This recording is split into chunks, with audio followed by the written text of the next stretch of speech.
Shalom dan selamat pagi untuk kita semua pada hari ini. Kita sangat bersyukur karena kita masih diberi kesempatan untuk tetap mengadakan persekutuan di dalam rumah kita masing-masing bersama dengan keluarga kita.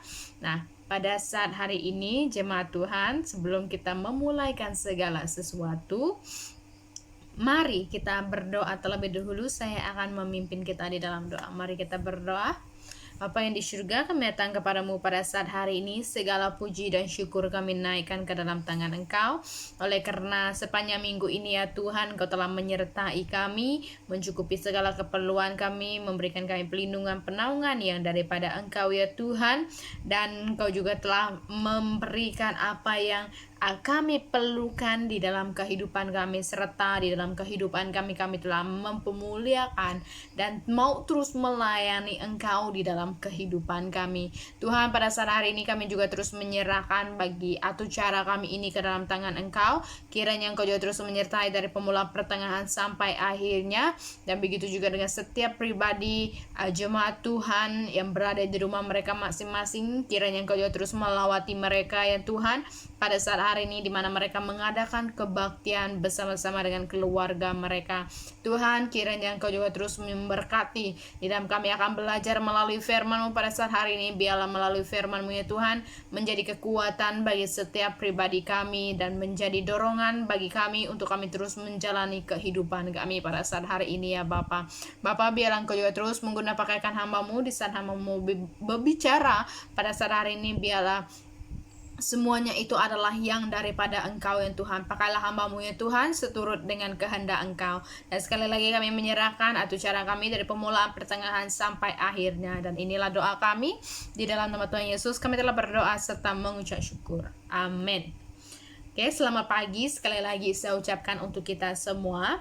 Jadi mari jemaat Tuhan kita membuka di dalam Alkitab kita masing-masing. Kita membuka di dalam Alkitab kita masing-masing, yaitu di dalam 2 Petrus pasal yang ke-1.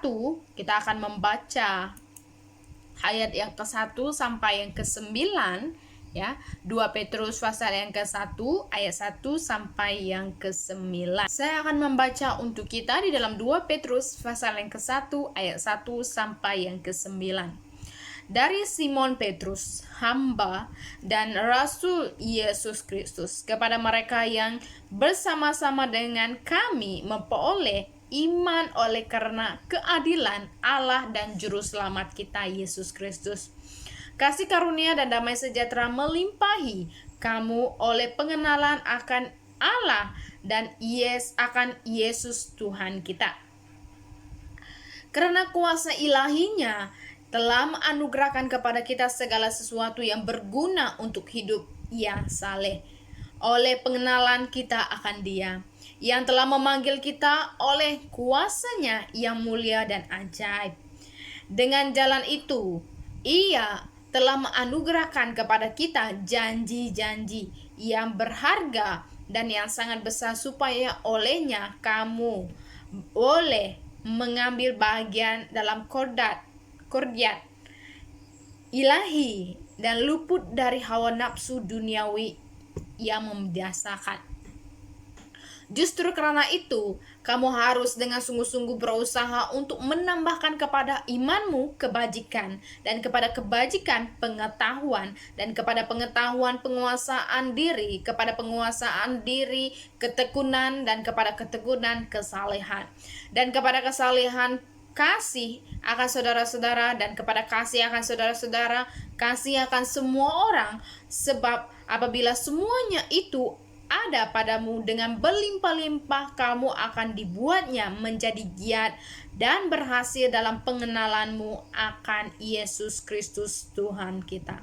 Tetapi barang siapa tidak memiliki semuanya itu, ia menjadi buta dan percik, karena ia lupa bahwa dosa-dosanya yang dahulu telah dihapuskan.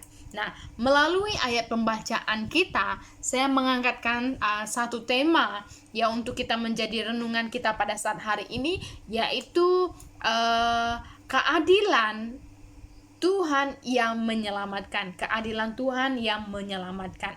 Nah, kalau kita melihat ya di dalam ayat ini kita boleh melihat dengan jelasnya bahwa keadilan yang ditunjukkan itu adalah sebuah ketegasan, ya, sebuah ketegasan. Nah, dalam keadilan tidak ada kasih, ya. Maksudnya di sini yaitu salah satu yang maksudnya di sini yang salah tetap salah, harus dihukum begitu, yang benar harus dibela hingga mendapatkan kebebasan. Nah, maksudnya di sini bahwa setiap orang yang berada dalam kesalahan yang besar yang tidak boleh diampuni hanya mengandalkan anugerah daripada Tuhan untuk beroleh keselamatan.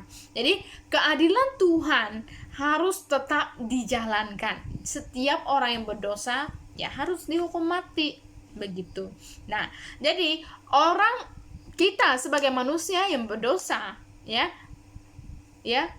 harus mati, ya begitu. Jadi itulah keadilan Allah, ya. Tetapi kalau kita melihat, karena begitu besar kasih Allah akan dunia ini sehingga ia mengaruniakan anaknya yang tunggal agar setiap orang tidak binasa tetapi melainkan beroleh hidup yang kekal. Kita boleh melihat di dalam Yohanes 3 ayat yang ke-16, ya. Jadi ini adalah karena anugerahnya Tuhan. Di tengah-tengah keadilan Tuhan, di tengah-tengah ketegasannya, ya, yang harus ditegakkan, Allah tetap memberikan kasih karunia-Nya. Allah yang adil tetap menghukum orang-orang yang berdosa, ya. Itu sebabnya Yesus, ya, dijadikannya, ya, untuk turun ke dunia untuk menggantikan saya dan Anda, ya, untuk dihukum mati, ya. Manusia yang berdosa dibenarkannya agar menjadi suci supaya beroleh hidup yang kekal. Nah, luar biasa kan cara Tuhan, bagaimana dia harus bertindak di dalam dia menyayangi kita, dia menunjukkan bukti bagi kita. Tetapi ya itulah kita sebagai manusia, kita tidak melihat semuanya itu. Nah, jadi pertanyaannya yang sekarang ini, jemaat Tuhan yang dikasihi di dalam Tuhan Yesus Kristus, seperti apakah anugerah Allah yang menyelamatkan kita melalui pembacaan kita ini, ya, melalui pembacaan kita ini. Jadi yang pertama, ya, Tuhan telah menyediakan segala sesuatu yang berguna untuk hidup jasmani maupun rohani kita, ya. Nah, Tuhan, ya, dia bukan hanya sekadar mencukupi atau menyediakan secara rohaninya kita sahaja, tetapi secara jasmani juga. Nah, kita mulai perjalanan, kita melihat kembali, kita mulai perjalanan hidup kita dalam Yesus Kristus, ya, dengan menerima anugerahnya, ya, tidak berbayar, ya, dan sebagainya, dan tidak ada satu tetapi dengan kita percaya, dengan kita menerima Tuhan Yesus itu sebagai Tuhan di dalam kehidupan kita, maka kita menerima keselamatan itu, ya. Maka dengan itu keperluan secara jasmani maupun rohani kita disediakan oleh Dia, ya.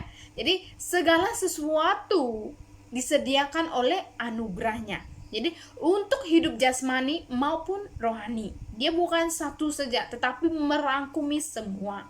Jadi hidup kita itu haruslah dengan mengandalkan dan berharap kepada kasih karunia-Nya Allah, ya. Karena melalui itu, ya, melalui kita hidup mengandalkan dan berharap akan kasih karunia Tuhan yang melimpah di dalam kehidupan kita, kita akan belajar, ya, belajar dan juga berjalan, ya, berjalan dalam anugerahnya Tuhan yang satu ke satu anugerah yang lainnya, ya, daripada kebaikan Tuhan yang satu kepada kebaikan Tuhan yang satu. Jadi berganti-ganti. Jadi di dalam kehidupan kita ini Tuhanlah yang memang boleh kita handalkan, ya. Apatah lagi dengan keadaan yang sekarang ini. Jadi Ingat, apa yang kita ada pada saat hari ini itu yang telah disediakan oleh Tuhan untuk saya dan Anda, ya. Jadi yang kedua, ya. Yang kedua, karena anugerah Tuhan yang membuatkan kita meraihkan janji-janjinya Tuhan yang sangat berharga dan sangat besar dalam kehidupan kita. Kita boleh melihat di dalam ayat yang keempat, ya, yang mengatakan dengan jalan itu Ia telah menganugerahkan kepada kita janji-janji yang berharga dan yang besar, ya, yang sangat besar, ya, bagi saya dan Anda. Nah, kalau kita melihat, ya, melalui ayat ini dengan jelasnya, ya, bagi saya dan Anda senantiasa menerima janjinya Tuhan di dalam kehidupan kita, ya. Jadi itu bukan sebahagian, ya, yang kita terima, tetapi sangat besar, ya, harga janji yang begitu berharga dan juga begitu besar untuk saya dan Anda menerimanya itu. Jadi karena kita ini, ya, kita ini mengambil, ya, mengambil hal yang daripada Tuhan, ya, menerima hal yang daripada Tuhan, ya, yang sangat luar biasa di dalam kehidupan kita, ya. Jadi kita menerima janjinya Tuhan itu di dalam kehidupan kita, ya, oleh karena anugerahnya. Jadi janji-janji Tuhan itu di dalam kehidupan kita, ya, yang kita alami selama ini. Walaupun kita katakan, tak ada yang Tuhan buat untuk saya, sebab kita tidak pernah terfikir dan tidak pernah menghargai Tuhan itu di dalam kehidupan kita, ya. Jadi mulai pada saat hari ini hargai, ya, hargai Tuhan itu di dalam kehidupan kita, karena kita tidak mampu, ya, kita tidak mampu menjalani hari-hari kita tidak dapat menjalani hari-hari kita tanpa Tuhan, ya. Apatah lagi pada saat hari ini kita ini adalah manusia lemah, kita tahu, tapi kita ini memiliki ego. Ya Tuhan, saya tahu saya lemah, tapi kenapa Engkau meletakkan permasalahan seperti ini? Mungkin kita salahkan Tuhan itu di dalam kehidupan kita. Tetapi kita harus ingat kembali, kita ini telah diberikan anugerah. Di dalam anugerahnya Tuhan itu, Tuhan meletakkan janji-janjinya untuk kita terima. Jadi mulai selidiki diri kita. Selama ini Tuhan, saya telah menerima janjinya Tuhan, tapi saya tidak pernah bersyukur. Tuhan, saya telah menerima semuanya itu daripada Engkau, tapi saya tidak menyadari karena saya rasa itu adalah dari saya, ya. Itu yang kita katakan di dalam kehidupan kita.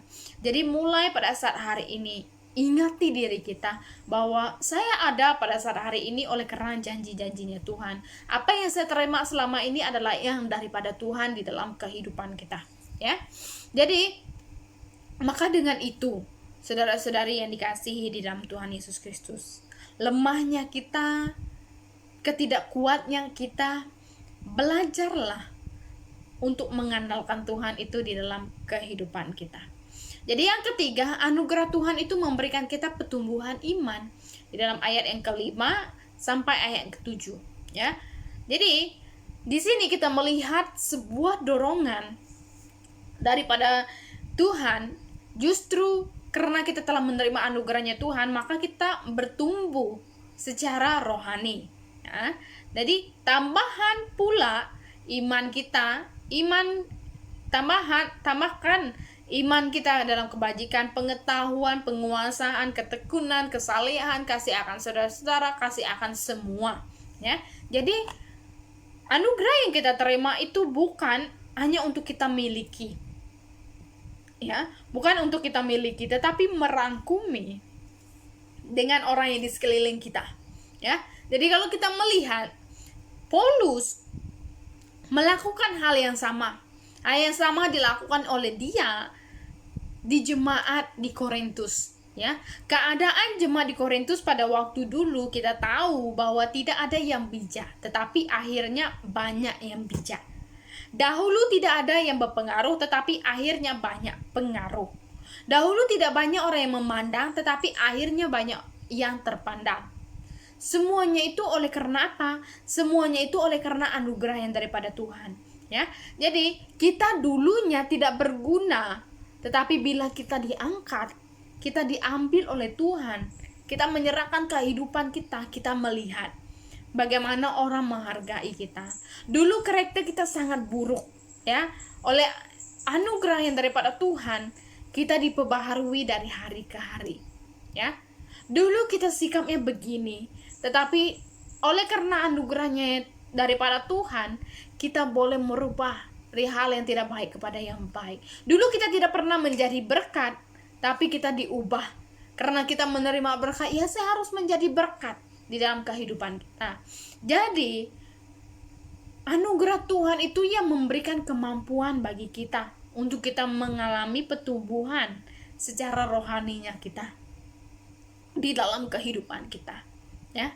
Jadi saudara-saudari yang dikasihi di dalam Tuhan Yesus Kristus, mungkin pada saat hari ini kita katakan saya tidak berguna, saya ini orang yang tidak berpengaruh, saya ini orang yang tidak bijak, saya ini orang yang tidak terpandang, saya ini orang yang hina, ya.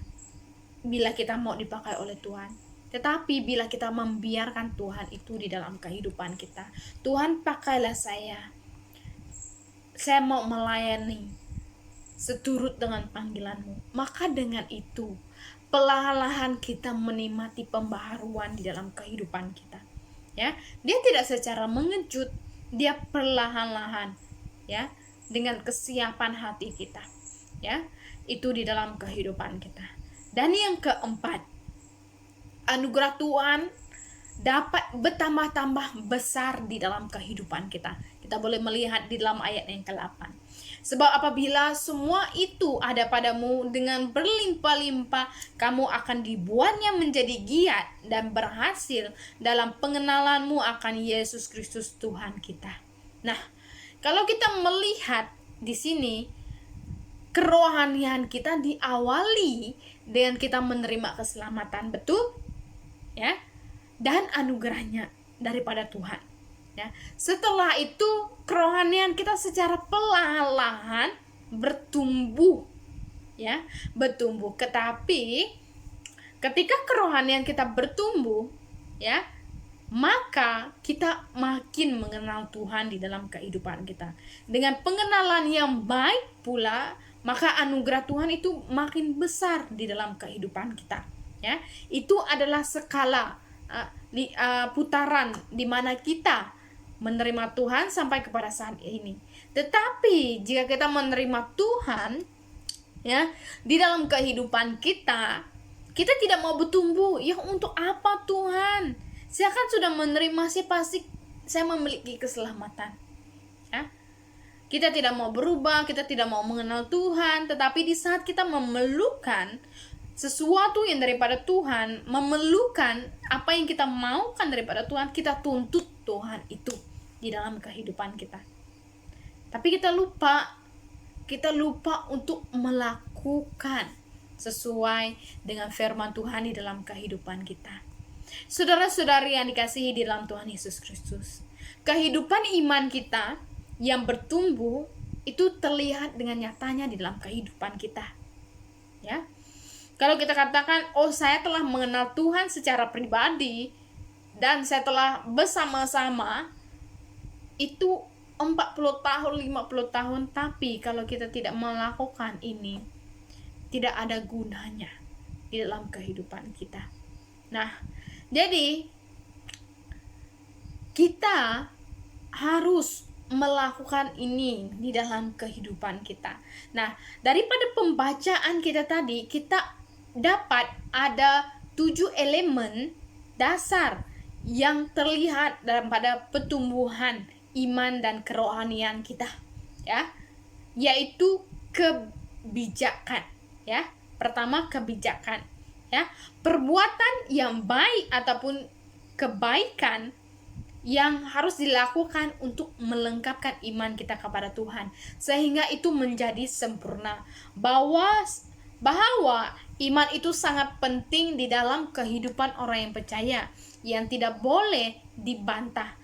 Oke, tetapi di mata Tuhan hal itu tidak lengkap apabila tidak disertakan dengan perbuatan baik. Iman tanpa perbuatan adalah mati, di dalam 1 Petrus 2 ayat yang ke-17, ya. Itu adalah sebuah penegasan keinginan Tuhan itu di dalam kehidupan kita.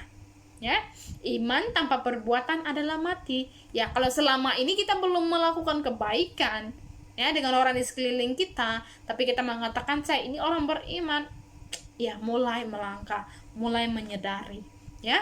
Dan yang kedua, pengetahuan. Ya. Iman dan perbuatan itu adalah hal yang sangat indah di mata Tuhan serta di mata manusia. Jadi, karena itu kita harus dikukuhkan. Kita harus memiliki suatu hal, yaitu pengetahuan, ya. Karena pengetahuan itu biasanya berasal daripada pengalaman dan pengetahuan hidup kita bersama-sama dengan Tuhan dan sesama. Nah, tetapi juga pengetahuan itu juga boleh berasal dalam proses, ya, dalam proses belajar dan belajar untuk melengkapkan diri. Nah, dan katakan bahwa saya menjadi anak Allah itu saya tidak perlu ada pengetahuan, ya. Saya tidak perlu membaca Alkitab, itu tidak perlu, ya. Cukup untuk saya dengar firman Tuhan setiap minggu, ya. Tak payah lakukan tidak apa, kita katakan demikian. Tetapi itu tidak membuatkan kita berkembang di dalam iman kita. Jadi kita harus ada pengetahuan. Bahkan untuk menambah pengetahuan, kita harus belajar di dalam kehidupan kita. Belajar melalui firman Tuhan. Ya, firman Tuhan itu tidak pernah akan putusnya pengajaran untuk kita. Ya, di dalam kehidupan kita. Nah, sebagai anaknya Tuhan, kita haruslah memiliki sikap untuk senantiasa mau belajar di dalam kehidupan kita. Dan yang ketiga adalah penguasaan diri. Nah, ini kadang-kadang menjadi fokus yang sangat sulit, sangat susah untuk kita sebagai manusia, di mana termasuk orang yang sekalipun beriman, kadang-kadang kita ini di luar penguasaan diri kita, ya. Oleh karena keinginan kita, oleh karena emosi kita, oleh karena kepentingan, oleh karena permasalahan dan sebagainya, ya. Jadi kita tidak mampu untuk menguasai diri kita oleh karena hal-hal di sekeliling kita terjadi, baik itu secara serentak ataupun satu persatu, ya, sehingga kita rasakan tidak mampunya Tuhan, begitu kan. Tetapi saudara-saudari yang dikasihi di dalam Tuhan Yesus Kristus, penguasaan diri itu adalah hal yang sangat penting dimiliki bagi kita, ya. Karena di saat kita dapat menguasai, kita dapat mengatasi banyak hal yang terjadi di sekitar kita, ya. Jadi maka dengan itu belajar menguasai diri kita dan minta permohonan, pertolongan yang daripada Tuhan. Ya, kita mampu untuk melakukan itu, ya. Dan yang seterusnya, yang keempat, ya.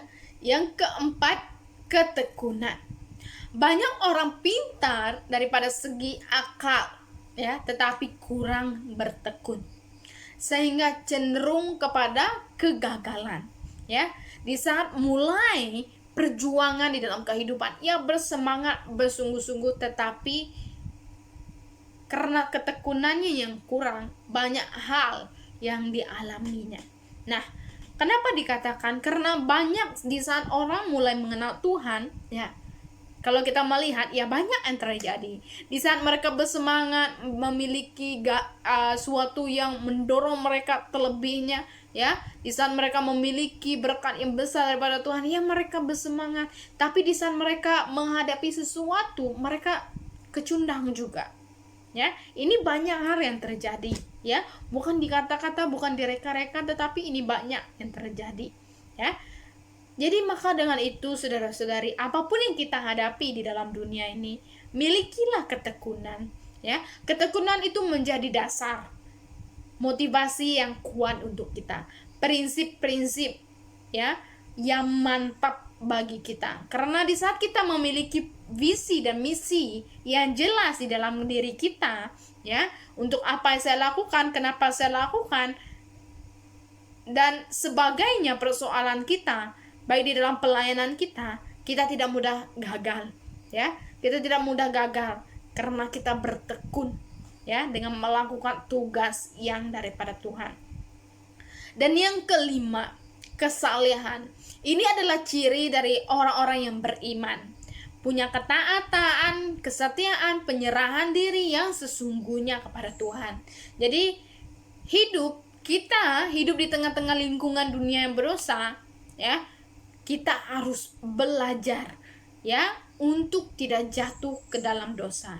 Jadi orang-orang yang memiliki kesalehan ini hidupnya tulus dan menjauhkan diri daripada hidup yang tidak baik. Jadi hal ini membuatkan kita tidak mudah tergoda untuk melakukan dosa.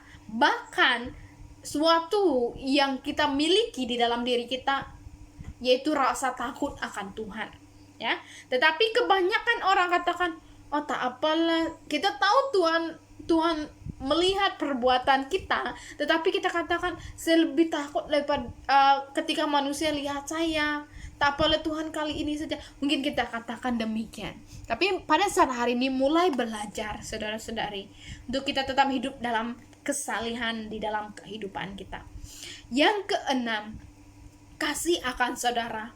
Mengasihi adalah ciri yang sangat menonjol, ya, dan ajaran yang sangat-sangat ditekan di dalam Alkitab, ya.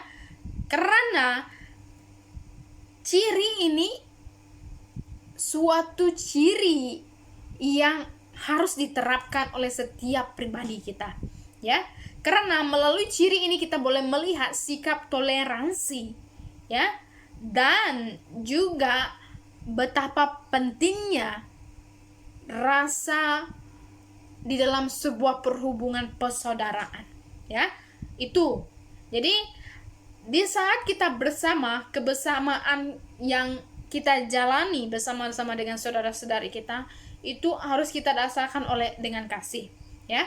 Dimanapun persekutuan yang dilakukan, latihlah diri kita, ya, untuk tetap mengasihi saudara kita. Jadi jangan heran kalau kita melihat ada adik beradik tidak ngam. Karena hal yang seperti ini terjadi, ya. Hal yang seperti ini, kita tidak memiliki kasih di dalam kehidupan kita. Maka dengan itu, saudara-saudari, kita maukan hubungan pribadi kita dengan satu dengan yang lain itu akrab sampai ujung. Ya, siapa kata di dalam hubungan saudara-saudari itu tidak ada permasalahan? Pasti adalah, ya. Tetapi kasihlah yang menjadi dasar utama yang mengikati perhubungan itu. Tidak ada dengan cara lain, ya. Karena dengan cara lain itu membuatkan hubungan kita terpisah. Baik itu duit, baik itu harta, baik itu sikap kita, pasti membuatkan perhubungan persaudaraan kita putus. Tetapi bila kita mendasarkannya dengan kasih, tidak akan terputus, ya, karena itu hal yang luar biasa. Dan yang terakhir sekali adalah kasih akan semua orang. Nah, jika kita memiliki proses memupuk cinta kasih, ya, di dalam diri kita mampu melakukannya di dalam persekutuan. Kemudian itu dikembangkan kepada sehingga kasih itu dapat dirasakan dan dialami oleh makin banyak orang di sekitar kita. Tidak apa yang kita katakan, tidak apa yang kita ungkapkan, tetapi dengan sikapnya kita, dengan dirinya kita, ya, orang lain pasti dapat merasakannya. Jadi kalau kita tidak pernah melakukannya, ya mulai melakukannya, saudara-saudari, ya. Mulai dengan lingkungan yang kecil, ya. Kita menunjukkan kasih kita. Karena di dalam kita membangun kebersamaan, ya, kita harus belajar dengan diri kita sendiri, ya. Jadi kasih itu bagaikan belon, tau kan, yang terbang itu, ya, yang semakin besar ya, yang semakin hari semakin tinggi, ya, dia dilihat oleh orang, ya. Jadi itu yang kita maukan di dalam diri kita. Jadi jika itu sudah ada di dalam kehidupan kita, ya, kita sangat bersyukur. Karena kalau itu sudah ada, pernah kita lakukan, ya, kita sangat bersyukur. Jadi maka dengan itu saudara-saudari, kita boleh menjalankan hidup kita dan menikmati anugerah yang daripada Tuhan. Jadi oleh karena itu, marilah kita hidup yang saleh sebagai wujud nyatanya daripada anugerah keselamatan yang daripada Tuhan yang telah kita terima daripada Dia. Ya, mari kita berdoa. Bapa yang di surga, segala puji dan syukur kami naikkan ke dalam tangan Engkau, oleh karena suatu hal yang luar biasa kami telah pelajari pada saat hari ini, menjadi peringatan, menjadi teguran, menjadi pengajaran bagi kami. Tuhan, berikanlah kemampuan bagi setiap pribadi kami untuk kami melakukannya, ya Tuhan, di dalam kehidupan kami, ya Tuhan, sesuai dengan kehendak Engkau seperti mana yang telah kami pelajari pada saat hari ini. Nah, biarlah Engkau juga terus memberkati bagi seluruh jemaat Tuhan pada saat hari ini, daripada Bapak Ibu kami, datuk nenek kami, sampai kepada anak-anak kecil, ya Tuhan. Tuhan, biarlah Engkau juga terus menguatkan iman kepercayaan bagi seluruh jemaat Tuhan pada saat hari ini, di dalam kami bersama-sama menghadapi tantangan cabaran baik sakit COVID-19 yang begitu meluas di tempat kami pada saat hari ini. Tetapi kami dengan yakin dan percaya bahwa Engkau senantiasa memberikan perlindungan penaungan kepada setiap pribadi kami, ya Tuhan.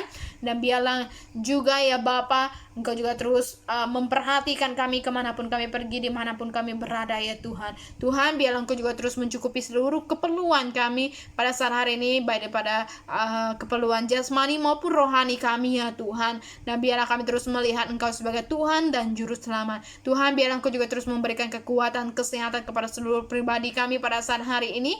Biarlah Engkau juga terus melawati bagi seluruh pribadi kami yang mengalami kelemahan tubuh, sakit penyakit, baik jemaat Tuhan yang mengalami maupun terkena COVID-19. Tuhan, Engkaulah harapan mereka, Engkaulah tempat mereka bernaung, Engkaulah tempat mereka bersandar pada saat hari ini. Biarlah Engkau juga terus menyatakan kuasa Engkau di dalam kehidupan mereka pada saat hari ini, dan di dalam mereka menghadapi hal-hal yang seperti ini, ya Tuhan. Biarlah kami tetap senantiasa mengucap syukur dalam segala hal, karena Engkau maukan kami belajar dalam segala situasi, ya Tuhan, di dalam kehidupan kami. Dan kami juga tidak lupa untuk terus mendoakan bagi adik-adik kami yang masih bersekolah, ya Tuhan, daripada atas kata dika, ya Tuhan, sekolah rendah, sekolah menengah, baik pun peringkat yang tertinggi sekalipun, ya Tuhan. Tuhan, biarlah Engkau juga terus memakaikan seluruh pribadi mereka, ya Tuhan. Jadikanlah mereka anak yang takut akan Engkau di dalam kehidupan mereka. Jadikan mereka anak yang takut menghormati kedua ibu bapa mereka, ya Tuhan, baik kepada kedua ibu bapa mereka, ya Bapa.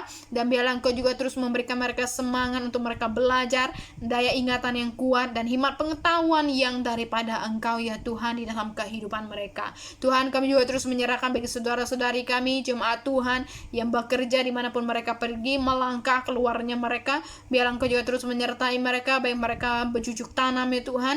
Kiranya, ya Bapa, Engkau juga terus menyertai bagi seluruh pribadi mereka, supaya mereka terus menikmati penyertaan serta berkat yang daripada Engkau. Tuhan, kami juga terus menyerahkan bagi seluruh jemaat Tuhan ke dalam tangan Engkau. Biarlah Engkau juga terus memakaikan kami dalam keadaan situasi permasalahan yang ada pada saat hari ini, untuk terus mempemuliakan, meninggikan nama Engkau di dalam kehidupan kami. Dan begitu ya juga Bapa, Engkau juga terus memberikan kami damai sejahtera yang daripada Engkau, walaupun dengan keadaan pada saat hari ini, tempat di mana kami berada pada saat hari ini semakin meningkat, ya Tuhan. Tetapi kami sangat yakin dan percaya Engkau pasti memberikan kami yang terbaik di dalam kehidupan kami. Puji dan syukur kami naikkan ke dalam tangan Engkau, Tuhan, karena kesempatan yang ada kami dapat belajar melalui firman-Mu, Tuhan, bersekutu bersama-sama dengan keluarga kami. Dan biarlah melalui semuanya ini, Tuhan, kami dapat mempermuliakan, meninggikan nama Engkau di dalam kehidupan kami. Dan inilah doa kami di dalam nama Tuhan Yesus, kami telah berdoa serta mengucap syukur. Amin. Oke, sampai di sini ibadah kita. Selamat pagi, Tuhan Yesus memberkati. Sampai jumpa minggu depan.